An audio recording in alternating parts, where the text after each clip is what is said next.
Hello, folks, and welcome back. I am John Najarian, out here at the Traders Expo. Yeah, that guy looks a little bit like me. Anyway, it's an event out here in Las Vegas that they bring in folks like myself, Tom Lee. We were both keynoting this morning. Louis Navalier. A whole bunch of great folks that you probably would recognize. One of these times, maybe you'll be out here for one of them. I think the next one's in May for the money show, but this was Traders Expo. So technically and officially, it is a lot more trade related. Let's get started with today's unusual option activity.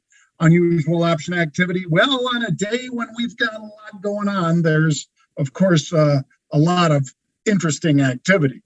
I mean, last night I got up to do Europe and to do some trading, and we were down almost 800 at that time, and the QQQ was just being devastated. And that's something that has never made sense to me, why the QQQ would be hit that hard, but it was. And got to trade the market you have, not the one you want. So what I did was I went after some calls as soon as we started trading today, because we were still down, 2% for the NASDAQ.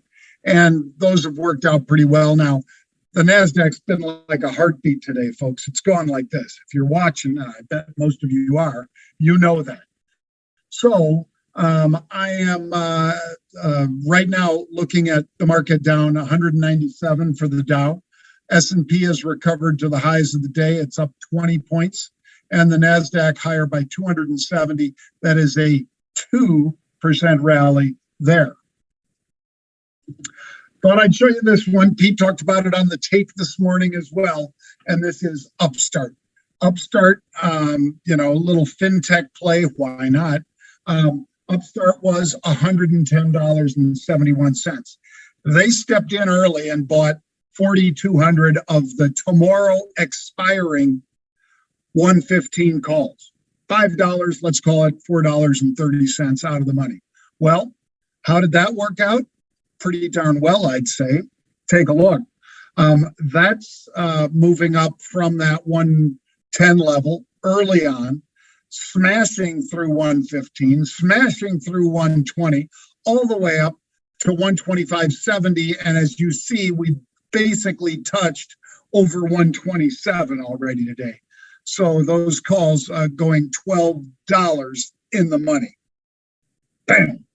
Now, if you're somebody who hasn't watched Pete's The Take, he does it every morning at 10:30 a.m. Eastern Time.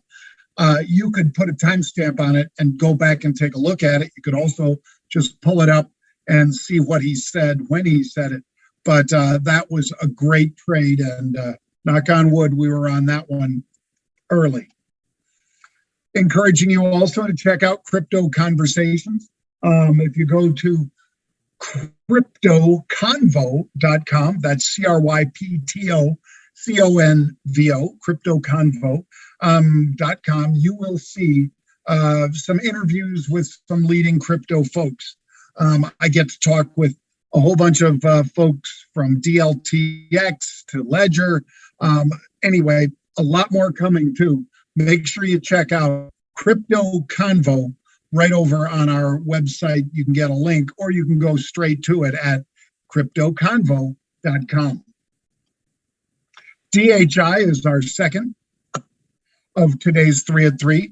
It's just shy of $82. It's $81.80. They're buying 5,000 of those 80 calls. So what do you need to know? Number one, it's an in-the-money call. Number two, this is something that a sector that generally doesn't do as well when you've got rising interest rates because it's housing related, right? D.R. Horton, DHI. So keep your eye on this one. If you feel like trading it, these are April 80 calls, 500,000 share equivalent. Yeah, I'm in them, and I like the possibilities, as you'll see on this next slide. TLT. Why? Well, because they're buying calls, upside calls in TLT. Now, why would they do such a thing? Well, they would do it if they thought that interest rates would go down rather than up. Because they're buying 143 calls. If we push back to 143 for the TLT, we're talking about pushing down in interest rates. So put that on and protect yourself if you're somebody that's worried about interest rates and maybe that the calls are wrong, that maybe the 50 basis points off the table, gone. Is 25 still on the table? Maybe. Are we looking at 7 hikes with a war going on in Ukraine? Unlikely. Those are my interpretations. You have to decide how to trade it. Do you get in here and sell puts? Do you get in here and buy calls? Do you buy a call spread? Do you buy a calendar spread? Again, many different ways to trade it. I would strongly encourage you to make sure that you understand the risks before you take them. But if you're somebody who is betting against the majority position that we will see 5 to 7 hikes this year, and perhaps a 50 basis point jump in March, well, this is the kind of trade you would put on. Just saying. And that's going to do it for today. I still got to get back down there and trade. You can go to marketrebellion.com/get started, and you could get started in trading stock, options, or cryptocurrencies. Go to marketrebellion.com/get started. We've got coaches, we've got mentors, we've got basically distance learning that you can go through these tutorials that our professional traders have prepared that you could watch any time of the day or night, as many times as you want, until you're finally in the position that you really do know the risks that you're taking and the risks that you're mitigating by trading options. Thank you for joining me today, folks. I hope you have a great day. I will be back here from Las Vegas tomorrow. I look forward to seeing you then.